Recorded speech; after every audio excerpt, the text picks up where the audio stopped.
I've wondered, like, where are they now? Because they'd be probably about my age, maybe slightly older.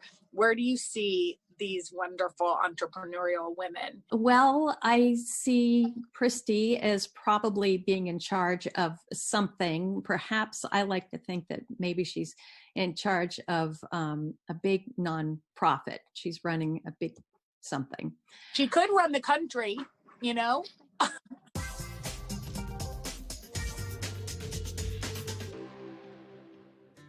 This is Open Book with Jenna Bush Hager, and I am so thrilled to have one of my favorite writers, Anne Martin, who is, of course, the author of the BabySitters Club.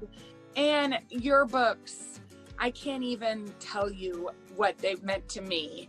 They were the first series that my sister and I read compulsively. I remember I was kind of a chubby third grader and nobody was interested in me, but they taught me about romance in Logan versus Marianne, and they taught me about friendship. They taught me about divorce. They taught me about how girls can be empowered to create whatever it is they want to create. Barbara and I started a BabySitters Club. Oh, you did? In an old, was it successful? We were babies. Well, kind of. It was. And we were babies ourselves. But again, this was the late 80s. So yes, I was a third grader babysitting. Oh. We sponge painted an old room at the back of our neighbor's house. Oh. And held meetings. But I wonder, as a writer who's created a series that really has inspired so many in my generation, what books inspired you when you were younger? I think the books that most appealed to me were sort of light fantasy, Dr. Dolittle, the books by Roald Dahl, Mary Poppins, the Wizard of Oz books for sure. We read aloud to each other as a family frequently. We went to the library, public library and school library at least once a week. So I grew up loving books, loving words, loving storytelling, and I think all of that informed my becoming a writer. When you started writing this series, did you think like, oh my gosh, yeah, this will be something that millions of people will read for generations and generations? No, excuse me. When the series started, it was going to be a 4-book series starring the 4 original characters, Christy, Claudia, Stacy, and Marianne. And my editor had come up with the title for the series. So it was up to me to figure out what a BabySitters Club might be. And really, we would have been happy if the 4 books had sold well and it had inspired some kids to go on and read other books. And nobody expected it to do what it did. It took everybody by surprise, happily by surprise. Kids read the books today, the longevity of this series of these characters. I have to tell you that during the quarantine, I watched my daughter Mila read these books for the first time, and I'm emotional speaking about it, because to share characters that you loved as a little girl with a little person that you love with all of you is one of the most magical things. Last night, and I'm not kidding you, my husband was talking about diabetes. Mila said, "What's diabetes?" And Poppy, my 5-year-old, goes, "You know what diabetes is. Stacy had it." Oh my God. I couldn't believe, honest to goodness.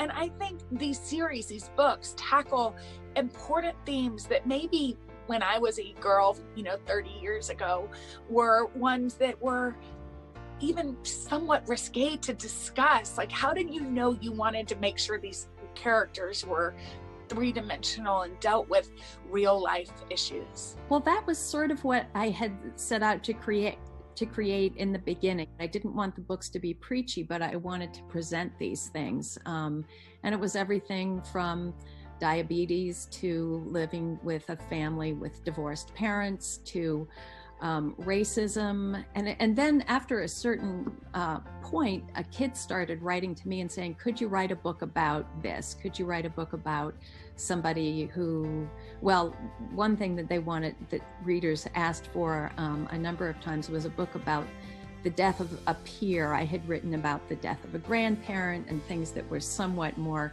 removed from kids, the death of a pet, but they wanted the book about a death of a peer and a book about the dangers of drunk driving. And so it became this wonderful cyclical thing. I was hearing from readers and they were learning from the books. And we really wanted to bring that aspect of things into the Netflix show. Hi, we're the BabySitters Club. Call us if you need us. Bye! What if you could, like, make one phone call and reach a whole bunch of good sitters at the same time? It was so excellent that there's going to be a season 2. Yes, there is. We just found out. It's very exciting. I'm so happy to be able to work not only with the actors, again, the group of girls, especially who are playing the members of the club, but also the Netflix team. It's just been a wonderful experience working with everybody. There are a lot of kids that are excited that there will be another season. Can I ask you, and this might be, you might say definitely not, but do you have a favorite character? My favorite character is Christy, simply because she set the whole series in motion. The first book was hers, and she's the president of the club, but she is my polar opposite. I am much more like Marianne, who is the shy one, the quiet one, who sort of follows along sometimes with what the others want to do. She likes to knit, she likes to sew.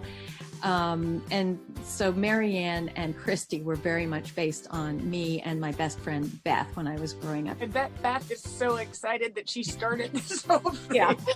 help start it. Do you ever, I wondered, like, where are they now? Because they'd be probably about my age, maybe slightly older.